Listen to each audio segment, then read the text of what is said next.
for all of us. It's about predicting where the consumer is going and getting half of it right. One of the things we want to do is create ads that don't suck.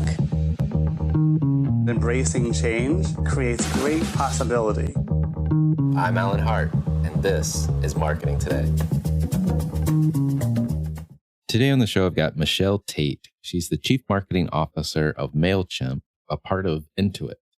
And on the show today, we talk about her early start in her career, a mix of intelligence in the Israeli intelligence force, as well as design and designing products for New Balance, and the pathway to marketing, how that transition happened. We talk about a quite extensive experience and takeaway experience, if you will, when she was helping to launch Magnum, the Unilever ice cream. And then we talk a lot about Mailchimp and the acquisition that Intuit made and what marketing looks like and where the platform is going. So I hope you enjoy this conversation with Michelle Taite.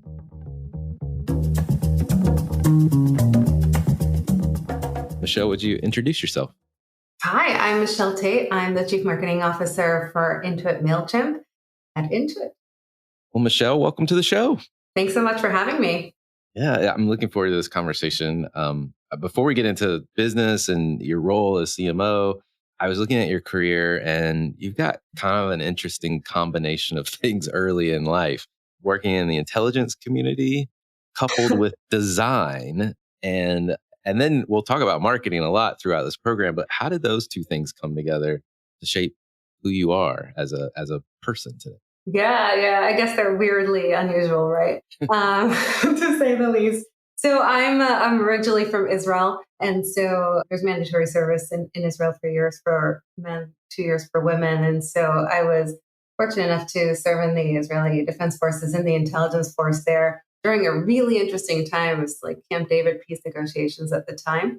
I also, and we won't spend more time there for the obvious reasons, but I also come from a very modest background. And so I think the experience in the intelligence force and sort of my background got me really interested in sort of product design, because design created these unique experiences that creatively exploited constraints and sort of built off of how people make decisions and how people live. And those can be created, with time constraints and money constraints and space constraints. And that's sort of what took me, I guess, from the small town in Israel that I was from to London to study product design, and ultimately built off of, I guess, some fun experiences thinking about how people make decisions and what sort of makes them tick.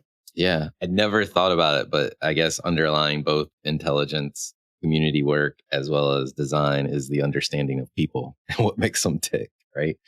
That's interesting. It's really cool.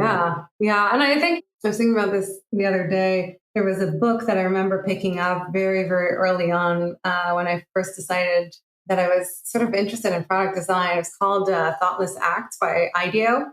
And it's this tiny book, probably like a coffee table book, that invites you to sort of notice the subtle and, I would say, amusing things that people do, and how essentially that invites a world of design and inspiration. And so think about like you swinging a tea bag label around the teacup handle, and how that sort of should shape a teacup, or just different innovation. And so I think that in my mind sort of said, oh, there's like a better way. And so wouldn't it be fun to study this? And that's sort of how I got started. Got it. Well, let's talk about how, what from those days to now you're the CMO of Mailchimp at Intuit. What was the path? And when did marketing come into play at some point? Yeah, so my dad's British. So I went to London to study product design, spent 4 years there, loved everything about it, interned for some high-end design firms, and realized that I really wanted to work on products that touch people's everyday lives. And from there, I was humbled to be accepted to New Balance's internship program in Boston, very, very cold. And ultimately became a shoe designer for New Balance. And that was my first foray into sort of cross-functional teams. And it's essentially what it taught me was, what is sales? What is product development? What is marketing, right? What does commercialization look like? And I'm a very curious person. Anybody that works in the or knows me will tell you. And so I spend a lot of time with the other functions. And specifically marketing. And the more I learned about sort of P&Ls and brand building and commercialization, the more I sort of decided I wanted to be on what my design friends would call the dark side of marketing. And so after a couple of years, made my way post an MBA into very classical CPG with Unilever. And I spent quite a long time there. I loved it. I worked on brand innovation. I worked on P&Ls, worked on some of the most iconic brands in the world like Dove and Axe and the launch of Magnum ice cream in North America. So across a bunch of categories, ultimately spent the last 3 years there on Dove body wash. I know a lot about bubbles, a lot. And I loved working for a brand where, I woke up in the morning, I really believed in the mission. And I love the global nature of it. It was 135 countries. And I think that just my pure curiosity to learn got me thinking about what's moving fastest in the marketing world at the time. And what it was at the time, you're going to laugh, but it was basically digital marketing, right? And digital marketing was moving. And I laugh about that because I feel like everything is digital marketing these days, right? At the time, I was like, oh, this new thing. But really, digital marketing at the time, performance marketing was moving so much faster in tech. And so I really wanted to gain a skill set that was more holistic. And I was, again, very humbled to land a job at Intuit. I was hired in to reposition and relaunch the QuickBooks brand as we were moving from accounting software to a true suite of business tools where small businesses could run their business from payroll to payments to obviously accounting and more. And over time, sort of expanded my role to also lead product marketing globally. And that was really intensely gratifying because we just launched in so many categories, whether it was money offerings or moving from a DIY software to assisted with our live offerings and so forth, and also built the market research organization. And just a ton of learning for me with an amazing team. And then I think it was one Saturday afternoon, I got this phone call from my boss. And you know how those go, right? On a Saturday, you're like, why? What's going on here? And he was like, look, we want to bring you into this acquisition. I was asked to come into the Mailchimp acquisition as the marketing integration lead. And ultimately, as we closed, to lead the marketing team at Mailchimp. And as a trained product designer turned marketer, that's sort of such a dream come true. I've been watching this brand from afar for so long. And so just to be able to work on a brand that I know brings millions and millions of small businesses around the world, so many tools that help them prosper was just very, very humbling. Yeah, that's amazing. And what a career. I mean, go from New Balance and designing products to CPG and like Dove body wash, both things that I've used. And then QuickBooks. Yeah, and QuickBooks I've used too. So it's funny, like how you've touched products that, I mean, not only me, I'm sure other listeners are thinking, wow, yeah, I've worked on that, or I have just washed. And I understand what you mean by bubbles. It comes to body wash. So, no, I mean, it's amazing. And Mailchimp, to your point, is always been kind of a design, creative forward brand, at least from an external person's perspective. So I imagine that reignited a lot of your creative juices, if you will. Yeah, I think with Mailchimp, design is it's an input into everything that we do versus just an afterthought, right? It's not something we do to make ourselves look more exciting or feel more exciting. It's just part of the culture. And you see it pervasive in the company culture where, all of our employees have like a side gig or something creative that they do. And in our offices in terms of the design, and obviously it comes to life in all of our content and our product. It's just a way of life on this brand. It's pretty exciting. Well, you mentioned the acquisition. Tell me a little bit more about that. Like what was that about? Like, and what were you guys hoping to achieve?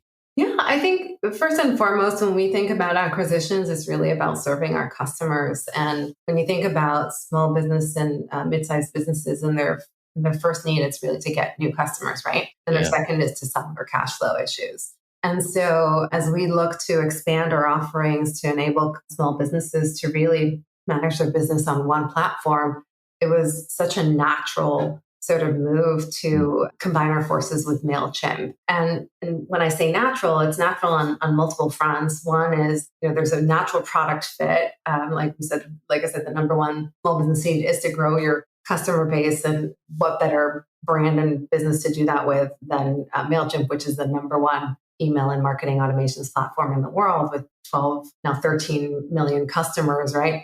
And then to combine that with the powerful fintech tools from QuickBooks allows you to sort of start thinking about audience management and solving these big, not only cash flow, but order and revenue acceleration aspirations of our customers in a much more exciting way. And then when you think about the brands, right? When you want to do an acquisition, you think about the brands and you think about the culture. What was really, really neat about the two is that Mailchimp is a brand that's really passionate about empowering the underdogs, right? Creating momentum for every ambition is what we talk about, from entrepreneurs to small businesses that are growing to ultimately really advanced marketers who are serving these mid-market businesses. And that's in our DNA. And Intuit shares much of that DNA with our small business group, who essentially caters to those same businesses. And what we would say on QuickBooks is that we cater to those who dare to dream, right? We back those who don't back down. And so there was just like this really natural fit between the two brands, what they stood for, and also what the employees were sort of galvanizing the teams to do together. I love that. And so if you think about like these two brands coming together, how did that shift other elements, like your marketing strategy as an example?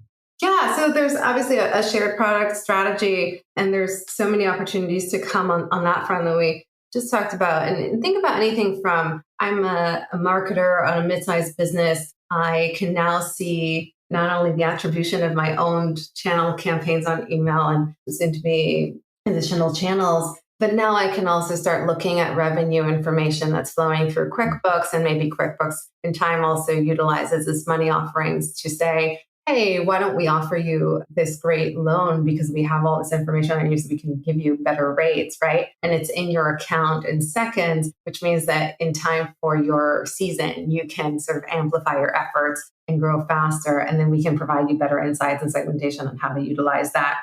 And I guess I just get excited about thinking about everything that's possible as we sort of connect the dots there. But then also evolved some of the marketing strategy. I guess there's three areas. One is evolving the brand to go up market. The second is to really continue to create a more connected customer journey. And the third is to expand internationally. So let me sort of unpack those three. Evolving our brand and our marketing efforts is a really interesting one for me from a marketer and branding challenge. Over the years, Mailchimp has progressed a lot in terms of its product capabilities. And with Intuit, it's also expanded even more as it relates to the AI and ML capabilities that the Intuit team brought to the table. And so you put those expertise in any of the, I would say, advanced marketers' hands, and all of a sudden you're giving them enterprise level tools, right? For any marketer, big or small. And so really it's taking that same quirky expert of Certus brand, or a yellow in the sea of, I would say, serious blues and greens we talk about, and with a twist, and sort of helping it grow up a little in that sort of environment. So in the last few months, you've seen us launch our first global campaign, Guess Less, Sell More, which talks about the data advantage of our platform and the automations and personalization that we offer. We've also launched a new website that brings our products and benefits to life. And we really transformed the way we think about taking part in industry events and in our own events. The second is creating a more connected customer journey. One of the things that drew me to this brand over the years was what we call it's high growth with a soul. And there's a reason for that. And when you unpack that, is that really Mailchimp thinks of itself more as a lifestyle brand than it does as a SaaS brand. And we know how important it is to offer our customers the best-in-class tools. But we also know that when you do that and create a meaningful connection outside of those tools, it's a lot stronger. So while we've been thinking a lot about sort of digital performance and the variety of experiences having with the brand online, we also think about how that leads to first-party data and personalization. And then we take that and we marry it with some of the experiences we have off platform, right? Mm-hmm. And I think the beauty of this and the natural buildup that this brand has had within pop culture allows us to show up where no other brands in our space really can, in a very natural way. And so that allows us to create a bunch of different connected experiences where you might meet us with a couriers or small business editorial out of London, and you might meet us while looking at a book in a bookshop called The Best Shops in the World that we just launched. Or you might see one of their articles online, or you might see a film, the collection for the curious, or maybe you listen to a podcast like Sonic Symbolism that we've just done with Bjork. And over time, you'll meet one of our more effective campaigns that tell you about our data advantage, right? And you'll start to have a relationship with us that is online and offline, where we can connect with you in different ways and provide you inspiration and education and tips, as well as a product. And as you work through that journey with us, we're providing you added value that compounds. And so we're working really closely to bring those experiences together in a way that both aids our data collection, but it's really in service of providing our customers with just a more meaningful and personalized experience with us. Well, I really like that combination of the online and offline examples you use, because as you think about what could be kind of a digital first brand, showing up in unexpected places can help you stand out too, which is kind of interesting. Yeah. And I think we'll do things like we showed up at New York Fashion Week for the first time in September, and we brought 5 really exciting up and coming designers in collaboration with Black and Fashion Council to Spring Studios. And we had a capsule collection where they created pieces for a line for Mailchimp. And that gave them sort of the stage and the tools to sort of launch at Fashion Week. And it gave us an opportunity to have a really meaningful conversation with some of our customers around creativity, around how do you launch in the fashion world, right? How do you market fashion and so forth. So we're trying to show up naturally where our customers and where our marketers are already sort of surrounding themselves with, but again, in a very natural way. And you might laugh, but we're kind of like the Nike of SaaS is what we like to think about. We're a lifestyle brand that sort of follows our customers on a journey in a very natural way, but we surround them and we try to anticipate their needs and provide them with sort of sophisticated tools and education so that wherever they are, we're providing them constantly with surprising and delightful experiences. So you made me remember a story about the brand, and I can be your proof point for how you are the Nike of SaaS. And I don't know why I forgot this until just now, but so I'm a user of Mailchimp, and at one point in time, you guys used to send out T-shirts Yes. with the chimp like stenciled on it. Right. And the one I had was ginormous. It was like half of your chest, basically. Well, we'll have to send you some new ones, obviously. All right. Well, and so the funny thing about this is, like, at the time, my daughter, who's now 15, was probably 3, maybe 4. Wow. And I was starting to travel a lot. And I would just wear the shirt primarily around the house, or wear it to bed. I didn't go out in public a lot with it. And so she was feeling bad that I was traveling. And I said, well, would you like something of mine? And she was like, I want your monkey shirt. Oh. And so every business trip from that point forward, I've had to give her my monkey shirt. And still to this day at 15, she won't let me part with the monkey shirt. So, oh, wow. Well, we must get you some Freddie shirts. Yes. For sure. Yeah, but I think don't you think it's interesting? It's shirts that both a customer and a celebrity would wear without thinking twice. And I don't think you get that with a lot of brands in such an unaided way. No. So it's really fascinating and exciting. And we're just trying to continuously kind of over deliver, right? As we think about that experience. Well, and I know my experience may be a little different than everyone else's, but the emotional connection to Mailchimp and the brand, because of the moments it's been able to create me in the physical world with my daughter, has been pretty priceless. So kudos. I love that. I really love that. But well, I know one other area you mentioned was international expansion. And so I want to bring us back to that. How has the acquisition either changed or evolved your focus around where you go international? Yeah, I don't think it's changed anything, more accelerated. So Intuit just brings a wealth of knowledge and resources, right? And so we've just been able to move faster. Last year, we've launched full funnel campaigns in many countries. We're expanding to additional countries in the next few months. We've got an incredible global presence. We're in 190 countries. Over half of our revenue actually comes from outside the US. So I would say continuously just moving very at speed, but watch this space quickly. We will likely surprise and delight more. I love it. I love it. Well, you talked about the brand or the connectedness and the connected journey and the evolution of the brand. How do I think about, I mean, you've described some of like how the two companies come together to create more opportunities to help customers that you're working with. But help me understand, how do I think about the brand experience and the change and the evolution of that going forward? What does it look like in the future? Yeah, I think you'll start to see, and you've probably started to see from a brand experience, a brand that is more connected, that is a little bit more grown up, but very much known for the beloved, the Mailchimp that you've known and loved for the last 20 years. You'll see it everywhere, globally and locally. And I think what you'll continuously see us doing is marrying up, what I call when creativity meets performance. And my team hears a lot about this. I really love this intersection of culture and conversion, or creativity and performance. It's just sort of where this brand plays and this business plays so well, because ultimately we're marketing to marketers and we need to ensure that we give them the best in class tools. And as I think about sort of what Intuit's brought to the table, we talk a lot about, and especially with all the news about ChatGPT, we talk a lot about AI and ML, right? Mm-hmm. And that really accelerates or transforms a business that has a ton of data. And so if you think about Mailchimp sending over 1 billion emails a day, right? Think about all those data points. And then think about the AI and ML capabilities that Intuit has brought into Mailchimp.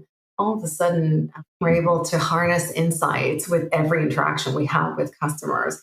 And so what that means is that the experience that you have day to day with us starts to get better and better. And we start to be able to, but we're able to really give you smarter recommendations with automations to think about, what subject line do I write? Is this the right subject line? Well, we can now tell you this is a better subject line based off of the best performing campaigns in your industry. Or from a content optimization perspective, this is content that will resonate best with this type of audience. And so you can see the opportunities are endless. And again, what gets me excited is like, we're constantly learning with every interaction, and that learning is passed on to our customers. And what we're seeing is them starting to accelerate revenue. We're seeing revenue go up by about 88% and orders go up 4x. Those types of moments where you're changing a game for these small and mid-sized businesses. And then the brand, from a brand experience perspective, just being there to ensure that we play a really good role in terms of exemplifying what great marketing looks like, so that they know that we have their back. Well, you talk about that. And I mean, Mailchimp is creative by itself as a company. But even within the marketing community, you're also seen as like a standout even within that. So if you think about, like, you've got users and you've got power users, I call those the marketers in this case. You guys even stand on top of those folks. And I'm curious, like, why is that? Like, how, and we'll get into how maybe in a minute, but like, why the push there? Yeah, I think it was a big aha moment for me, having watched the brand for so many years from a side, and kind of asking that same question. I think when I finally got to working on it, I realized Mailchimp marketers to marketers. We're a really skeptical bunch. Yeah. And so as a brand, we hold this responsibility to enable marketers with the most effective, cutting edge, sort of innovative tools. And as doing that, we really strive to exemplify what great marketing is and what innovative brand building looks like. And we think a lot about elevating marketing craft. I often talk to my team about this hashtag that we use, beat our best. And it's really about just continuously doing things and learning from them and trying out new spaces. And that's allowed us to really jump into what perhaps feels very unexpected, like a New York Fashion Week or a South by Right. Southwest, right? Or a collaboration with Bjork, but to us feels really, really effective and natural as we think about, well, of course we would talk to Bjork because we want marketers are really interested in the creative process. And so, what better way to bring the creative process to life than talking to Bjork about how she kind of created a new genre of music, right? So, it's that combination that creates the connection that is, I would say, reliant on left and right brain, both giving you the tools, but also a lot of the inspiration. And then, second, we've talked a little bit about this, but there's just a different take on design as an enabler versus an input into everything that we do. Character, the brand, the way we talk to you and the way we talk to you in product, how we show up in our ads, but also, once you're in product and you've run a campaign and we say, it's time for a breather moment. Let's play this, we have a crazy dumpling game that's like a golfing game with dumplings. So it's just really about finding those moments where we like to say there's always a light on at home and we're anticipating sort of that moment that you'll want to interact with us. I love that. I love that. Well, I mean, I know your in-house creative agency seems to be kind of an ingredient to all of this creative success and go-to-market success. What can you tell me about that agency, and the group internally? And you've mentioned a bunch of great examples already, but I'm curious if there's other examples that come to mind as you talked about the agency. Yeah. So Wink is our in-house agency and is by far our secret sauce.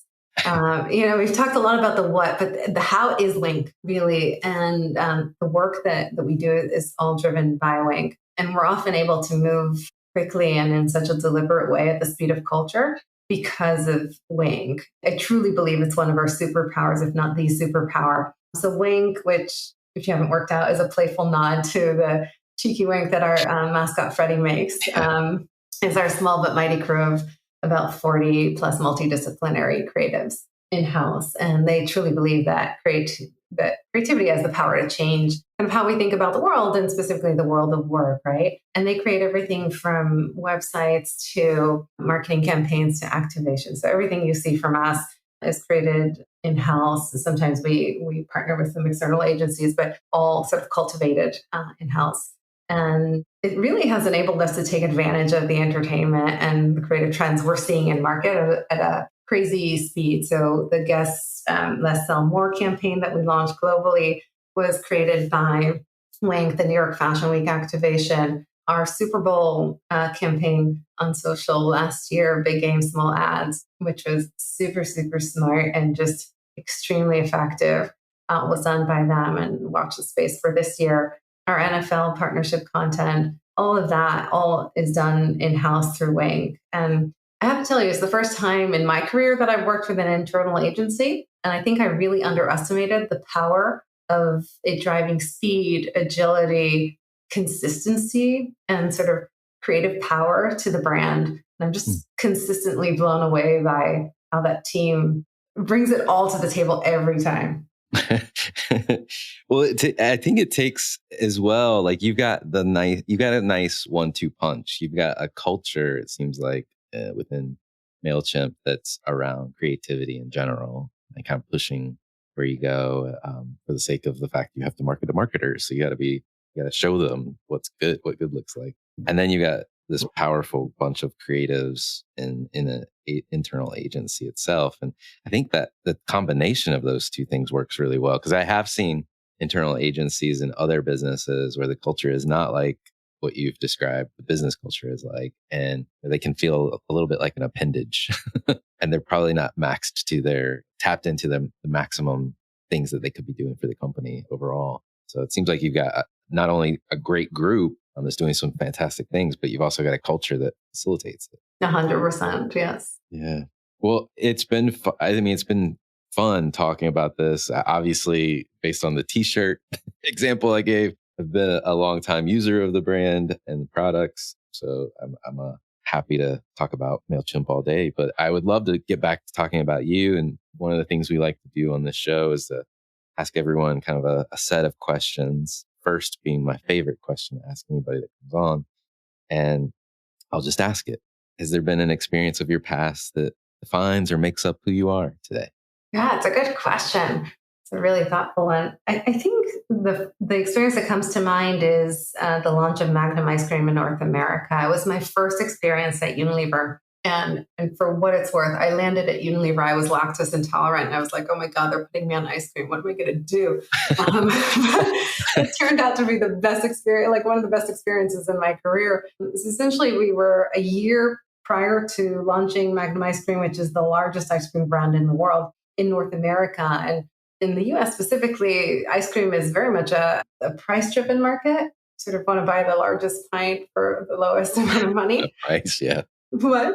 No, I was just finishing your statement, but yeah, biggest quantity for the lowest amount of cost. Exactly. And so our challenge was to essentially bring in these ice cream bars that were being sold at a super premium and competing at the time against Haagen-Dazs and sort of take the market by storm. And I think it was just such a great experience. Everything that could go wrong went wrong in this launch. I think that's why it was such a great experience. But as I think about the marketing, like the positioning was brilliant. It's a European brand that talks all about pleasure seekers, and a day without pleasure is a day lost, which works really well in Europe, but like doesn't really translate into moms buying ice creams for their families here. And so we really had to think about what it is that we were selling and why. And we ended up talking about it internally as sort of Chanel on a stick. And that's what we decided to sell. And that sort of in turn came into a proposition around pleasure seekers and at the time of like Sex in the City, it was like the it thing to have at the supermarket. And we launched it in this incredible way at the Tribeca Film Festival. And we had films that were created by Karl Lagerfeld himself, right? That launched it with Rachel Bilson. And we had like the #1 ad in the market at the time. And it was like this incredible thing that like caught the market by storm. Even Anna Wintour like invited herself to our party, which I think by any means is some success. And so from a positioning standpoint, it was just a really good learning experience. And then from like the bigger reason this has been such an impactful experience for me, it's just an experience where I learned how diverse and high performing teams just like get things done, even when everything sort of fails. So we were creating the hero of the launch was what we would call a double caramel bar. I don't know if you're familiar with them, but it's sort of vanilla ice cream covered with chocolate, covered with caramel, covered with chocolate. It's just like super decadent. And it was manufactured all over the world. But when we came to manufacture it in the US, something was happening with the caramel that bubbled up and really ruined these bars. And so up until like a month before the launch, we basically couldn't manufacture them. And so we were getting really, really close. We could manufacture all the other bars, but not these. And they were like the heart of the campaign, the heart of everything that was differentiated about this launch from a product perspective. And so as a team, we had teams in Italy, we had teams in the US, we had teams in Canada, and we had like scientists and food scientists and people thinking about the packaging and all this stuff, and we just couldn't make it. And so I was in a plant like almost every week trying to figure out whether, we got the right caramel sauce done or not. And every time it bubbled, we were like, oh no. And we were literally getting down to the wire where we decided we were going to import caramel sauce from Italy. And it came and we followed the ship around. I remember like being the associate brand manager, like on it, looking at the Gantz, trying to figure out, is it here yet? And it was moldy when it came. It was just like this disaster of events. And then it happened again. And finally, like, I think it was like a few weeks before the launch, like one night we were able to create this caramel sauce. And it was like this great lesson. And it was because someone from Italy had given some advice to the plant in the US. It was just like this amazing collaboration across the world between people where nobody was going to call it as like, we're not going to do this, it's not going to work out. But it was just like, we're going to do this and it's going to work out. And we will take any advice that anyone has to give across the team.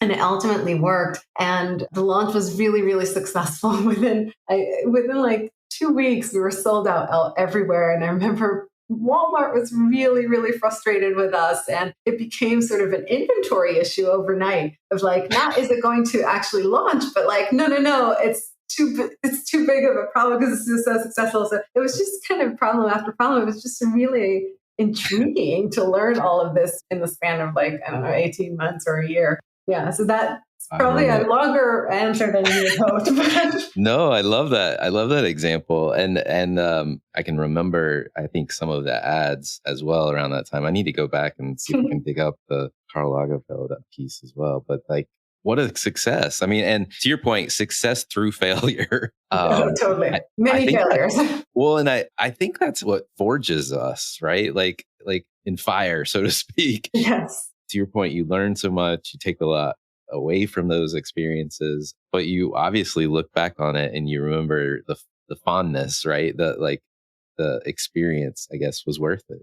Yeah. I think Ray Dalio has like one of his principles in his book is pain plus reflection equals progress. Yes. Yes. I think it sums it up properly. Yeah, absolutely. Well, what advice would you give your younger self if you're starting all over again? Oh, get out more. Like, great ideas just really don't come to you in the office. So, don't feel guilty about taking a walk or going to watch a show or go see an exhibit or go stare at some amazing architecture. I love that. That's great advice. Is there a topic you're trying to learn more about or you think marketers need to be learning more about right now? Admittedly, I'm very much obsessed with psychology. So I read a lot and listen to a lot of books that sort of spin around psychology. I'm just fascinated by how people make decisions and how people think and process information. And for me, often it like just surfaces new ideas about how to connect or how to listen or how to interact in a different way. Yeah. Yeah.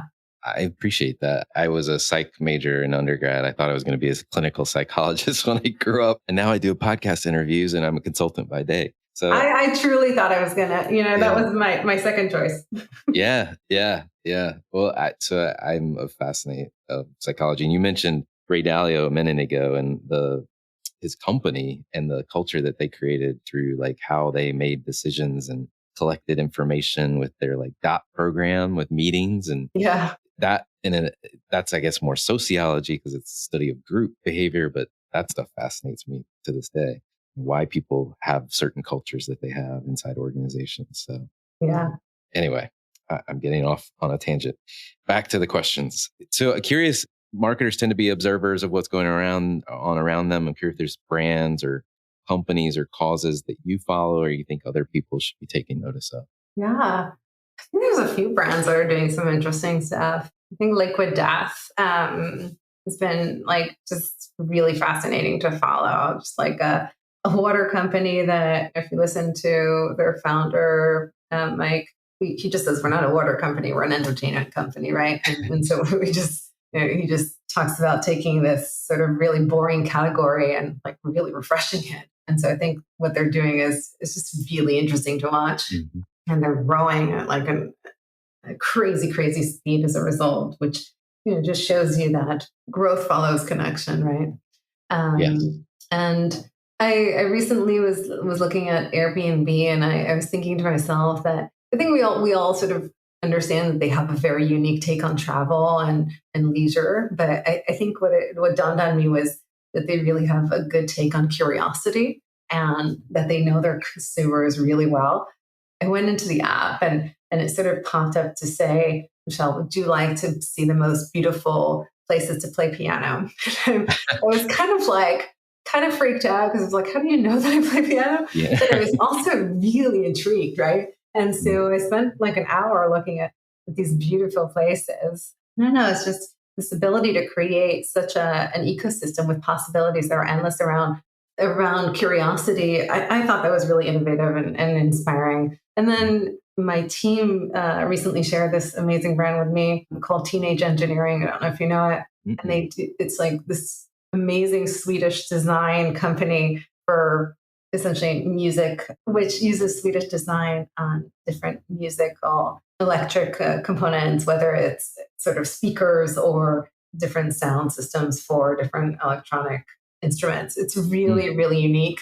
So I would urge you to look at it if you haven't. Definitely. And then lastly, I think like Tracksmith, New England. Oh, yeah. I'm just kind of intrigued at how they can create poetry around running. And I've seen a lot around running. I think we all have. They've just taken a very unique spin on it. And I'm curious to follow it and see sort of where it goes. Yeah. Though I have not. So I've heard of Tracksmith and obviously Airbnb, and Liquid Death has come up recently on the podcast as well. Somebody else brought it up, but I have not heard of Teenage Engineering. It sounds interesting. I got to check that out. Yeah. But I agree. All of those are really interesting brands and how they show up in the market. And Airbnb recently has like taken over my desire to all those silly programs on the cable TV that's like shopping for new houses and international destinations. Yeah, those types of things. They're like little 20-minute shows. I think Airbnb has started to replace that because it's more interesting because they're real places. I actually go stay there and find them and know how to book them and all that good stuff. So but anyway, last question for you before we wrap up. What is the largest opportunity or threat facing marketers in your mind? I think it's technology. It's simple, right? But it's just we're living through such an amazing time with tech like ChatGPT and creative optimization, like DALL-E, and a lot of which like we even see in the tools that we create. But it's oftentimes easy for marketers to say, I don't need to try it. It's a fad, or for us to get so caught up in the work that is like our day to day that we just don't have time to truly like dive in and take notice. But I think those that are curious and sort of want to constantly try and learn will very quickly realize that a lot of what I would characterize as the mundane tasks of marketing or those executional elements are going to start to kind of get done by tech. And so there's really an exciting opportunity to utilize that tech, right? Get that out of your way and really focus on the creative, innovative, thoughtful, deep work. And I'm sure it's frightening to some, but I think it's like really exciting and thrilling. Yeah. And if you're really about getting better every day, then I would urge, marketers to think about like, what new thing have I tried this week, even if on a daily basis. Yeah. Well, it goes with your advice about get out more, look around what's going on around you and play with it in this case, whether it's GPT-3 or the AI art engines, if you will, like Midjourney and things like that. They're super cool and interesting to think about the applications of them in the future. It's a wild time. It feels like it always is in marketing in particular, but I do agree with your push to and focus around, stay curious. And I just think it's compounding so much quicker than it ever has, right? Yes. Yeah. And it feels like the technology continuing to accelerate the change, to your point. And so it's actually kind of like hard to digest some days if you think too hard about it. So, because it is moving so fast. So. Yeah. Well, Michelle, thank you so much for coming on the show. It's been a fascinating conversation. And thank you for having me. Yeah. Thank you so much. Hi, it's Alan again. Marketing Today was created and produced by me with post-production support from Sam Robertson. If you're new to Marketing Today, please feel free to write us a review on iTunes or your favorite listening platform. Don't forget to subscribe on marketingtodaypodcast.com. Tell your friends and colleagues about the show. I love hearing from listeners. You can contact me at marketingtodaypodcast.com. There you'll also find complete show notes and links to what was discussed in the episode today, and you can search our archives. I'm Alan Hart, and this is Marketing Today.